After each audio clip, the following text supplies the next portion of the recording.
அடுத்து உச்ச நீதிமன்றத்துக்கு உடனடியாக எடுத்துச் செல்வோம். நிச்சயமாக அங்கே நல்ல தீர்ப்பை நாங்கள் பெறுவோம் என்கின்ற நம்பிக்கை இருக்கிறது. அப்பீலுக்கு போனா கோயில் அரசாங்க காசு எடுத்து அப்பீல் போக வேண்டியதானே? அரசாங்க காசு தானே அப்பீல் போகணும். அரசாங்கத்துக்கு தானே இது பிடிக்கல, இந்துக்களுக்கு பிடிக்கலையா? இந்துக்கள் கோயில போடுற காசை திருடி நீ அப்பீலுக்கு காசு, வக்கீலுக்கு காசு கொடுக்குற, சுப்ரீம் கோர்ட்ல போய் காசு கொடுக்குற.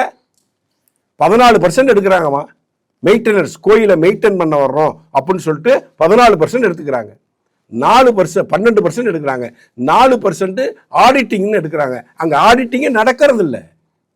எந்த கோயிலையும் ஆடிட்டிங் நடக்கிறது இல்லை. இன்டர்னல் ஆடிட்டிங் நடக்கிறது இல்லை, எக்ஸ்டர்னல் ஆடிட்டிங் நடக்கிறது இல்லை. 16% பணம் எடுக்கிறானோ. வருஷத்துக்கு சுமார் 400 கோடி எடுக்கிறானுங்க. கோயில்களில் தமிழ்நாட்டில் இருக்கிற 45,000 கோயில்கள் இருக்கு. அதுல பெரும் வருமானம் வரக்கூடிய திருக்கோயில்கள் இருந்து 400 கோடி வருஷத்துக்கு எடுக்கிறானுங்க. அதுல இவனு செலவு பண்றது 120 கோடி தான் செலவு பண்றானுங்க.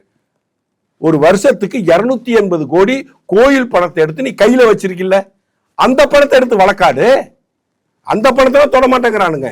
இதன் இல்ல கமிஷனர் ஃபண்டுன்னு ஒன்று வாங்குறானு. ஒரு கோயிலில் ஒரு வருடத்திற்கு ஒரு 10 லட்சம் ரூபா செலவாகும், இல்லை ஒரு 1 கோடி ரூபா செலவாகும். இந்த விழாக்கள் நடத்துறதுக்கும், தெப்ப திருவிழா நடத்தணும், திருவிழா நடத்தணும், இதுக்கெல்லாம் 1 கோடி ரூபா செலவாகும். இவங்களுக்கு ஒரு 16% இளவு எடுக்க வேண்டியது இருக்கா? அந்த இளவு எடுத்தது போக பாக்கி பணம் இருந்ததுன்னா அதுக்கு உபரி நிதினு சொல்றாங்க.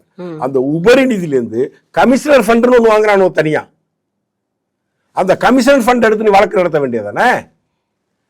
திரும்பவும் நீ போய் திருச்செந்தூர் கோயிலில் இருக்கிற காசு எடுத்துட்டு திருப்பரங்குன்றத்துக்கு வழக்கு நடத்துற, சபை ஸ்ரீரங்கம் கோயிலில் இருக்கிற காசு எடுத்துட்டு இன்னொரு கோயிலுக்கு வழக்கு நடத்துற. ஏன் இப்படி திருடி திங்கிறீங்களே? சாமி காசை திருடுறீங்களே. சாமிக்கு எதிராக, தெய்வத்திற்கு எதிராக வழக்காடுவதற்கு அந்த தெய்வத்தின் காசையே திருடி திங்கிறீங்களே. வெக்கமா இல்லை உங்களுக்கு?